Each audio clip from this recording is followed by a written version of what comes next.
Lepaskan sudah itu semua asal keturunannya. Kalau mau ditanya, saya bukan orang Yaman, kakek saya dari Yaman, juga pindahan. Semua manusia ini eksodus, pindah-pindah. Nah ini hentikan isu minoritas, mayoritas, terus pribumi dan non-pribumi, udahlah. Bagaimana kita sama-sama, jangan merasa ada kelas 2. Seperti kebencian terhadap, maaf ya, kadang-kadang saya tuh nggak suka terhadap Tionghoa, itu sudahlah. Kita hapus. Saya minta juga etnis Tionghoanya juga, ayo kita satu melebur. Iya. Kita urus NKRI. Nggak usah merasa kelas 2, ayo kita sama-sama. Kita jaga NKRI, kita turun bareng kok. Kita bersatu.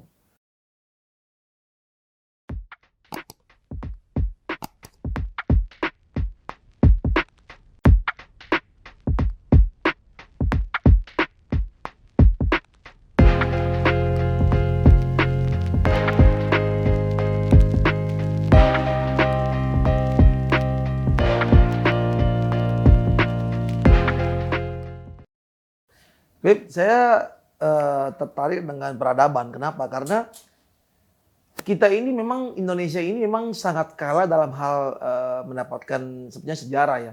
Sebelum Majapahit di tahun 1400-an, sebetulnya Sriwijaya kan sudah ada di sekitar abad ke-6 ke-7 ya. Bahkan sebetulnya universitas terbesar terlama tertua di dunia itu sebetulnya Narendra itu ada di Sriwijaya. Itu sudah bisa menunjukkan bahwa bagaimana peradaban kita. Kalau kita mau tarik lagi ke prasejarah, waktu kita bicara tentang Gunung Padang yang diperkirakan 10.000 tahun. Saya bisa membayangkan bahwa ini salah satu tempat di mana peradaban bisa dikatakan paling tua itu muncul. Cuman karena tidak ditemukan atau tidak disimpan dengan baik, tentu kita akan tidak bisa mengklaim secara detail. Nah, di situ saya jadi melihat satu kalimat yang pernah saya dengar bahwa bangsa yang besar harus mengetahui sejarah. Nah, kita memang ada sedikit kelemahan di situ. Misalnya Sriwijaya. Sriwijaya itu sebetulnya ditemukan di Cina. Kalau tanpa ditemukan di Cina pada waktu itu, tentu kita tidak akan pernah tahu bahwa kita ini ada pernah punya itu yang punya sejarah. Betul. Saya ingat dulu saya pernah waktu di Beijing, Bib, waktu pas pertemuan dengan ahli sejarah di Cina, dan mereka katakan bahwa Universitas Narendra itu sebetulnya yang tertua itu bukan di India, bahkan sebetulnya ada di Indonesia, tepatnya di Sumatera. Jadi orang Cina dan orang India yang untuk mau sekolah itu datangnya ke situ dulu sebelumnya lanjutkan studinya di India. Berarti kan peradaban kita sangat luar biasa sebenarnya, Bib ya. Dan waduh, ini kalau mau dibilang juga Indonesia ini sukunya sudah terlalu banyak dan sudah kita nggak bisa katakan satu-satu. Jadi kalau kita mau bilang ada pendatang atau ada yang bukan pendatang, kayaknya semua kalau mau dibilang pendatang iya, kalau mau dibilang pribumi juga iya juga. Cuma masalah waktu aja nih sebetulnya, Bib ya. Nah sekarang bagaimana kita merajut dan menjahit hubungan ini menjadi satu kesatuan yang baik tanpa ada perpecahan. Betul. Dan itu yang dilakukan. Sebenarnya Indonesia tidak ada satu pemilikan satu orang. Betul. Atau suku. Sebenarnya di Indonesia tidak ada pribumi asli. Semua peranakan. Semua peranakan. Manado beda sama Sunda. Sunda beda sama Jawa Tengah. Beda sama Padang. Semua peranakan. Dari budaya-budaya itu sudah campur-campur. Ada rasa Cina, ada rasa Arab, ada rasa Portugis, ada rasa Belanda. Lihat aja. Yang tidak ada Indonesia ini seperti suku di Australia aborigin. Tidak ada. Ya. Karena sudah berbeda-beda. Lah ini kita ikat lah. Ya. Sudah, nggak usah ada klaim-klaim pribumi dan non-pribumi. Siapapun yang lahir di negeri ini, dialah pribumi. Ya. Tempat kelahiran itu apa? Tanah leluhur kita. Lah, saya minta yang sudah masuk di Indonesia ini, mau baik etnis apapun, mau Tionghoa, mau Arab, mau apapun, sudah nggak usah bawa-bawa suku leluhur Anda yang sebelumnya. Anda jadi Indonesia yang total. Masuk Indonesia. Nggak perlu Anda masih mau teriak-teriak bela sukunya sana Arab, yang satu bilang Tionghoa. Harga ini bangsa, Anda hidup di sini. Saya nggak mau begitu. Lepaskan sudah itu semua asal keturunannya. Kalau mau ditanya, saya bukan orang Yaman, kakek saya dari Yaman, juga pindahan. Semua manusia ini eksodus, pindah-pindah. Nah ini hentikan isu minoritas, mayoritas, terus pribumi dan non pribumi, udahlah. Bagaimana kita sama-sama, jangan merasa ada kelas 2. Seperti kebencian terhadap, maaf ya, kadang-kadang saya tuh nggak suka terhadap Tionghoa, itu sudahlah. Kita hapus. Saya minta juga etnis Tionghoanya juga, ayo kita satu melebur. Iya. Kita urus NKRI, nggak usah merasa kelas 2, ayo kita sama-sama.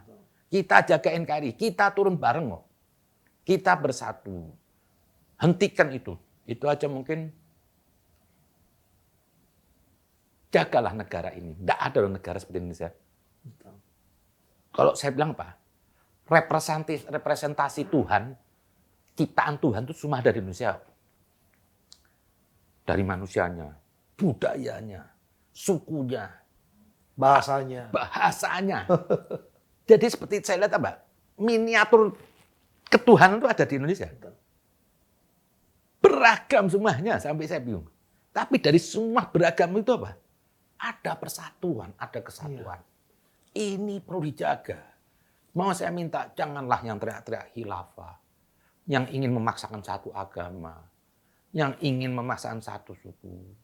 Dan seperti saya minta yang di Papua kemarin ada konflik. Hentikanlah, ini semua provokator. Seperti kemarin di Ambon, alhamdulillah bisa damai. Hentikan. Oh, bagi saya kalau sudah ada konflik, lebih dari 2-3 orang, di situ provokator. Di situ provokator. Karena di negeri ini banyak tangan-tangan setan yang mau merusak negeri ini. Ya mungkin siapa ya? Kalau saya bilang mungkin koruptor kelas kakap. Yang kepentingannya di era Jokowi ini nggak bisa korupsi. Atau yang tadi orang tuh kaya dari memanfaatkan aset negara. Nepotisme. Di era Jokowi nggak dapat. Makanya di era Jokowi ini banyak ribut demo. Demo berturut-turut kan apa? Demo tuh ada yang order duit. Kalau nggak ada duitnya, nggak ada 1212. Siapa yang mengumpulin massa segitu banyak? Ini semua ada kepentingan duit. Ini saya bukan mau bicara politik. Kita jaga negeri ini. Itu aja mungkin. Apa ya lagi ya? Damailah. Hentikan. Jangan jadi kita provokator. Saya minta yang di Papua semua berhenti. Ambon alhamdulillah berhenti. Pokoknya apapun ada keributan. Kan bangsa ini dikenal urun rembuk, musyawarah, damai kan sekali. Yang saya ingin satu menasihatin, ada akhir-akhir ini yang saya nggak suka, saya lihat itu apa? Apa ya? Penghakiman massa ya. Yang kemarin ada orang tua dituduh maling. Oh, yang dikejar sampai. Apa itu namanya? Itu. Penghakiman massa. Iya. Nah, sampai mati. Belum lagi ada lagi kemarin gara-gara kucing. Iya. Dituduh maling sampai mati. Terus ada lagi di Jogja. Kenapa kok negeri ini sekarang kok jadi merana betul? Kan dikenal bangsa kita ini punya naluri, punya sifat pemaaf, sifat apa ya? Saling mengerti. Nah ini yang gini kecil-kecil ini diagalah. Jangan saya minta jangan ada lagi penghakiman massa. Apapun kalau ada masalah, bawa ke kantor polisi. Kasihan tuh orang yang nggak berdosa. Gimana itu kalau itu bapak saya mati digebukin? Gara-gara dituduh maling. Hentikanlah saya minta. Terus kemarin kejadian lagi, gara-gara kucing, si pemilik kucing mencari kucingnya, diteriakin malah digebukin massa, mati. Main hakim sendiri, betul. Hentikan nih, main hakim sendiri. Betul. Di Jogja itu saya lihat, mobil diinjak-injak. Saya bayangkan kok itu di dalam itu ada saya. Aduh. Ada wanita loh. Iya. Jujur, saya tuh sampai takut di sini nih bawa kendaraan. Saya mendingan nabrak truk lah. Kenapa? Kalau nyenggol motor masih dihakim, padahal motornya gue jalan gitu. Pokoknya hentilah main hakim sendiri. Ini yang terakhir-terakhir ini saya lihat, yang saya nggak nyaman di hati saya. Ini sudah bahaya. Sudah nilai kemanusiaan bangsa ini sudah lagi berbeda. Besok-besok jangan bergerombol. Apapun kalau ada masalah, bawa ke pihak kepolisian. Itu aja mungkin. Menarik, Bib.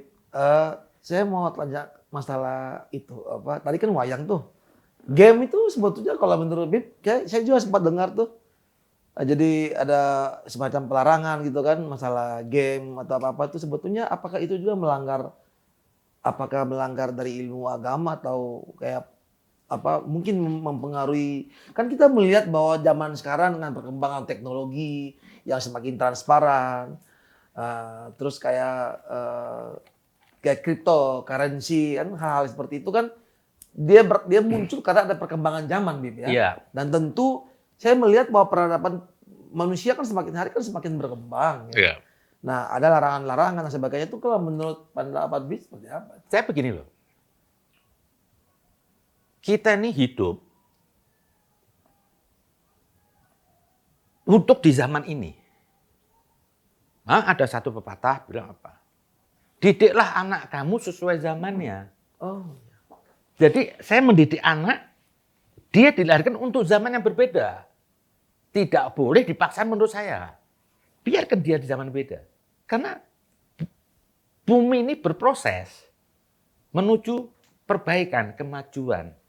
Jadi jangan sesuatu itu karena pandangan sempit agama, kita ingin dibawa ke masa lalu. Ini mundur, salah. Karena Tuhan ini menciptakan alam pikiran manusia itu berkembang. Masih banyak ciptaan Tuhan yang belum disentuh. Orang dulu mungkin kalau melihat bisa besi terbang, dibilang gila. Tapi ini hari Anda mau nolak pesawat, Anda gila.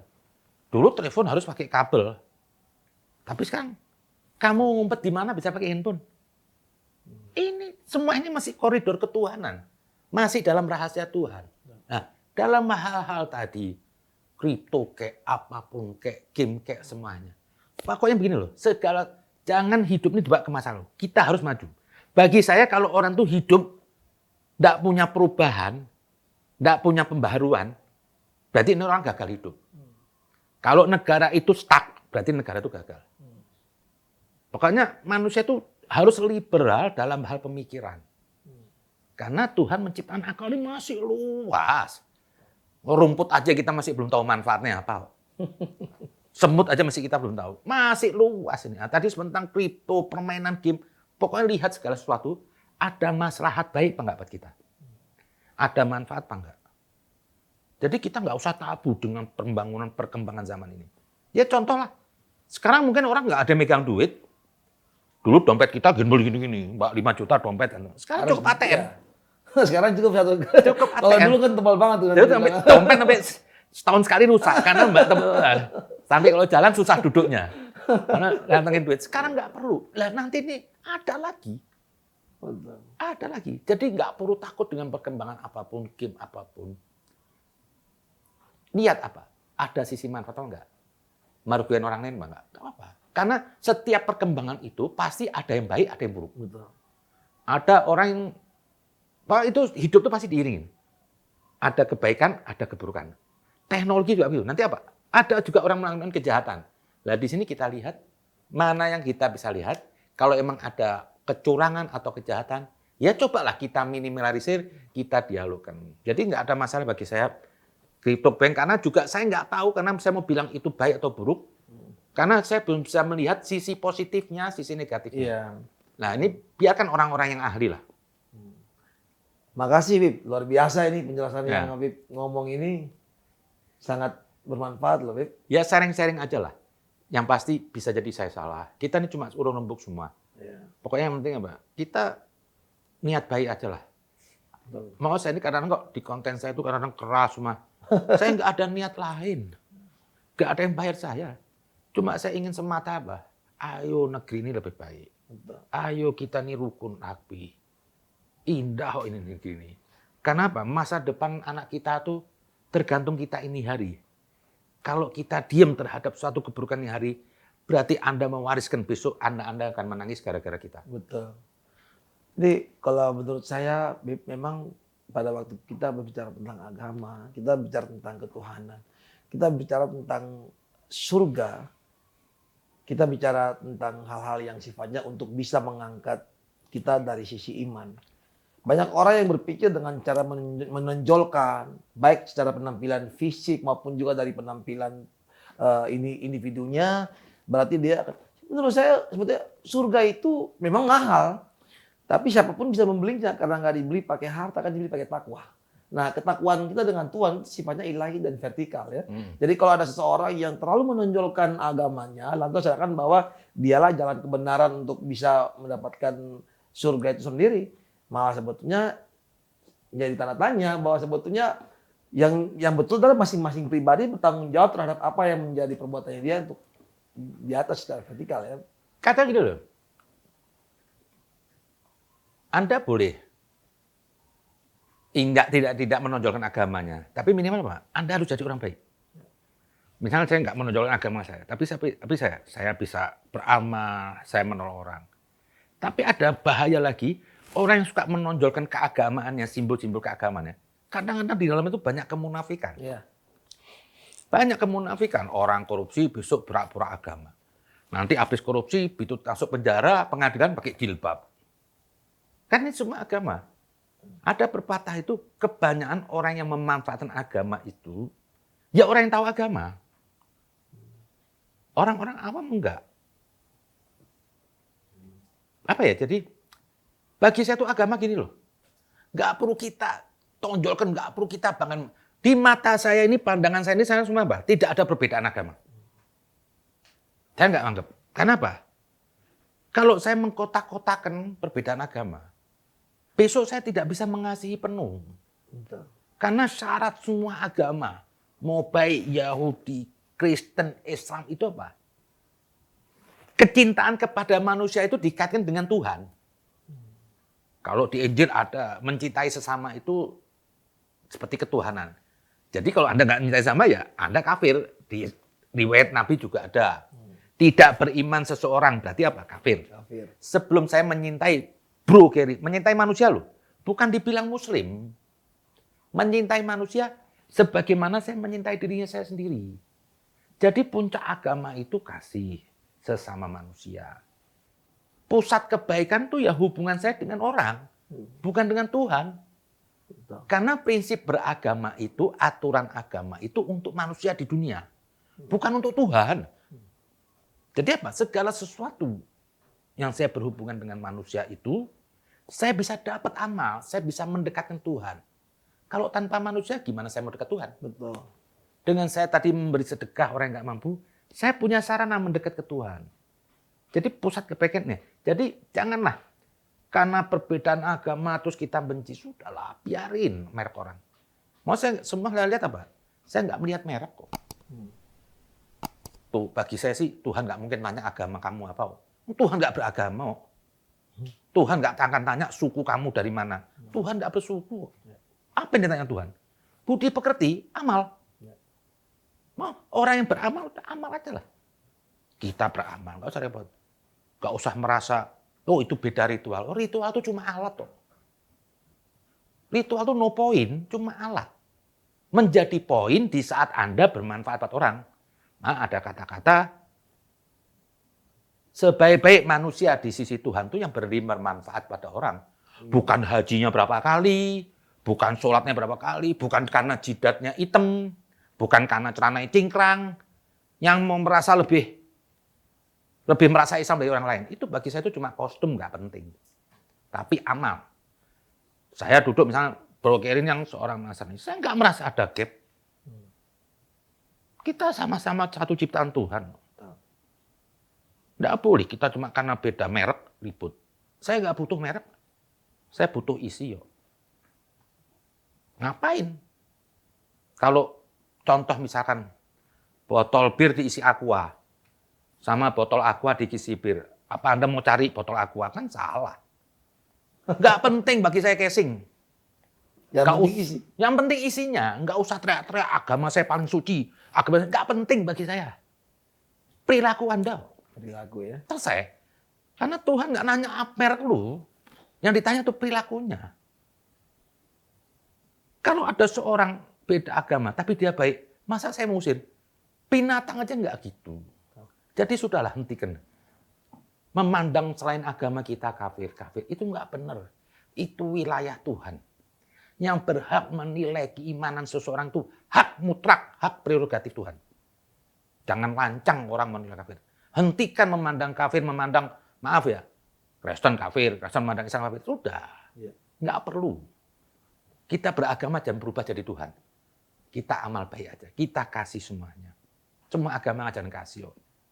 Itu mungkin, ini semua ini saya bilang apa? Saya kepingin NKRI ini tetap apapun tujuan saya, Pak. Jangan sampai pecah karena perbedaan suku, perbedaan agama. Nggak penting merek lah. Ayolah kita sama-sama jaga. Jangan dijadikan alat agama itu untuk saling membangun kebencian, menyerang komunitas lain. Besok nanti saya kepingin biarin umat Kristen bangun gereja dengan nyaman, menghadap Tuhannya. Karena itu tanggung jawab seorang Muslim. Karena ada perkataan Nabi saya mengatakan, barang siapa yang menyakiti orang non-Muslim di wilayah kekuasaan atau mayoritas Muslim, itu sama aja menyakiti aku. Barang siapa yang menyakiti aku, sama aja menyakiti Tuhan. Jadi saya minta kepada yang mayoritas Muslim semua, mari kita bersatu berpelukan, tanpa harus bermusuhan. Biarkan mereka-mereka ini membangun. Kalau perlu kita bantu, bangun gereja, kita jaga. Nanti kalau besok, tapi saya berapa bahagia. 2 dekade ini 2 tahun berikut ini, ya 5 tahun lah. Sepertinya kita sudah saling memiliki agama orang masing-masing. Kalau Natalan saya berarti apa? Yang paling ramai malah umat Muslim ngucapin Natal. Itu pun juga kemarin Idul Fitri. Saya lihat non-Muslimnya ngucapin semua Idul Fitri. Ini indahnya perbedaan. Tidak ada indah kalau hidup tidak ada perbedaan. Andai kan kalau negeri Tuhan nyiptain satu agama, nggak ada orang mau jadi pastor, nggak ada orang jadi mau kiai. Akhirnya yang ada apa? Gorok-gorokan sama agama. Karena dikasih 2 beda agama, 3 dilegalkan Tuhan. Diminta apa? Di Al-Quran juga dibilang, ada berlomba dalam kebaikan. Jangan berlomba. Perbedaan itu indah ya. Karena kompetisi itu harus ada lawan. Olimpiade, bola. Kalau nggak ada piala. Nggak ada nilai. Luar biasa. Jadi betul, Bib. Kalau kita mau menilai ilmu agama seseorang, bukan dilihat dari seberapa sering dia beribadah, mereka seberapa besar dia memperlakukan orang lain sesama manusia, itu yang sebetulnya isinya. Intinya itu. Itu intinya. Itu kata-kata tadi bagus tuh. Jangan, kalau Anda ingin mengetahui kedalaman agama seseorang, jangan lihat dari ritualnya berapa banyak. Tapi apa? Lihat bagaimana dia berhubungan sama orang. Ya. Mau jidat atau hitam semua, ngapain? Mau saya melihat sekarang ini agama ini agak sedikit terdistorsi ya Pak. Membangun berhala di rumah ibadah. Berkompetisi membangun rumah ibadah juga. Padahal dibilang Baitullah itu mau di agama apapun, itu di dalam manusia. Karena dalam manusia ini ada roh Tuhan. Kalau di Injil disebut nafas Tuhan, rupa Tuhan. Jadi Baitullah itu di sini. Yang dibuat indah itu di sini apa? Perilaku Anda yang baik, yang sopan. Anda enggak menjelekkan orang lain, Anda enggak mencaci maki. Ini yang diberi Baitullah. Jadi itu aja mungkin. Marilah. Hidup tanpa perbedaan enggak indah. Tapi perbedaan itu bukan untuk membenci, tapi untuk saling mengisi. Supaya ada rasa. Tidak ada persatuan tanpa perbedaan. Tidak ada nilai persatuan kalau nggak ada perbedaan. Jadi perbedaan itu ada hikmah di situ. Kita bisa terima, saling menjaga persatuan. Itu aja mungkin. Luar biasa. Wow, nggak menyangka kita ngobrol-ngobrol santai sudah 1 jam lebih loh, Bib. Tapi luar biasa. Apa yang Bib ngomong ini betul-betul semua hal yang mungkin juga ini menjadi kesempatan teman-teman yang menonton video ini, bahwa apa yang selama ini mungkin kalian belum dengar secara detail tentang seorang Habib Kribo ini. Nah ini nih, di Energi Kata ini kalau bisa mendengarkan langsung. Jadi Bib, sekali lagi saya terima kasih Bib ya. Iya. Sebetulnya kita masih bisa tambah lagi 1-2 jam, tapi mungkin next ya Bib ya. Nah, keberatan ya Bib, kita undang lagi ke Energi Kata ya Bib ya. Ya, kalau saya ada salah kata ngomong, maafin aja. Nah, saya bukan orang yang menunjukin ahli agama semua. Hanya yang penting niat baik aja. Saya percaya bahwa apa yang menjadi niat baik Bib ini bisa diterima sama semua orang. Amin. Dan yang ada beberapa kesimpulan yang saya ingin sampaikan, tapi sekali lagi saya ucapkan terima kasih. Bib, silakan minum dulu Bib. Ya. Sama-sama minum dulu. Ada 2 hal yang sangat menarik yang bisa saya simpulkan dalam pembicaraan saya dengan seorang Habib Kribo. Yaitu yang pertama, saya menyimpulkan bahwa ketuhanan itu adalah kemanusiaan itu sendiri. Apabila Anda berbicara tentang Tuhan tanpa berbuat sesuatu yang baik terhadap sesama Anda tidak bisa mengatakan tentang ketuhanan. Jadi ketuhanan adalah kemanusiaan itu sendiri. Bagaimana Anda dikatakan seorang yang punya ilmu atau apapun tentang agama itu tinggi, berdasarkan apa yang telah dilakukan terhadap sama Anda, bukan seberapa besar Anda beribadah. Dan yang kedua, saya menanggapi bahwa hubungan manusia itu dengan sesama adalah hubungan horizontal. Hubungan dengan Tuhan adalah hubungan vertikal. Sehingga apabila kita ingin menunjukkan sikap baik itu fanatisme ataupun perbuatan baik yang cukup kita sembunyikan itu antara hubungan kita dengan Tuhan. Kita tutupilah, jangan kita umbar-umbar bahwa oh, saya baik, saya bla bla bla. Selayaknya Anda menutupi aib Anda. Ya. Karena kita manusia tidak ada yang tidak punya aib. Semua punya. Tapi saya percaya bahwa semua pun menutupi. Sehingga kalau Anda ingin berbuat baik, ya tutupilah itu. Selayaknya Anda menutup aib Anda. Seperti itu ya, Bim. Ya, sekali lagi terima kasih atas. Sama-sama. Kita kayaknya harus stop dulu gini. Ya ini salam dalam situasi pandemi saat ini. Tapi saya berterima kasih kepada seorang Bib Syain Assagaf yang menyempatkan waktu. Harapan saya bahwa apapun yang menjadi perbincangan kita, kalau ada hal-hal yang salah dibuang dan yang bermanfaat dipakai sehingga tujuan utama kita bermanfaat dan bisa menyatukan kita lebih erat lagi di NKRI ini. Saya Giri Tubun, sampai ketemu di edari kata yang akan datang. Semoga bermanfaat. Ya. Assalamualaikum, salam sejahtera.